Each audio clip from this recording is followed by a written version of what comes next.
Davlat xavfsizlik xizmati hamda boshqa huquqni muhofaza qiluvchi organlar hamkorligida ko'rilgan chora-tadbirlar natijasida Qirg'iz Respublikasidan olib kelingan ko'p miqdordagi kuchli ta'sir qiluvchi dori vositalarining noqonuniy aylanmasiga chek qo'yildi. Xususan, xizmatning chegara qo'shinlari va Farg'ona viloyati bo'yicha boshqarmasi, iqtisodiy jinoyatlarga qarshi kurashish departamenti hamda bojxona organlari xodimlari tomonidan Qo'qon shahri hududida o'tkazilgan tezkor tadbirda 1983-yilda tug'ilgan shaxs boshqaruvidagi Spark rusumli avtomashina to'xtatilib, xolislar ishtirokida tekshirilganda Nima bu? Kimga tegishli bu? Qanaqa nom aytiladi? Zardex.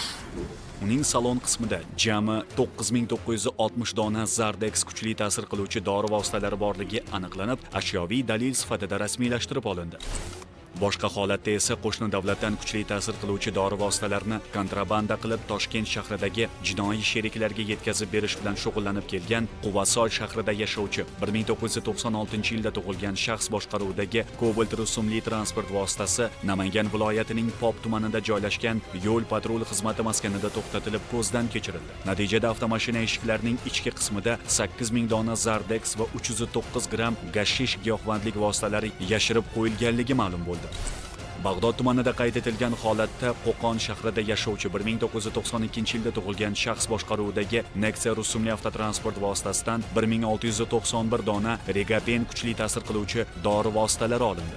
121 kasetada har bittasida 14 tadan Regapen 300 mega yozuvli qizil va oq rangli konvertlarga tabletkalar.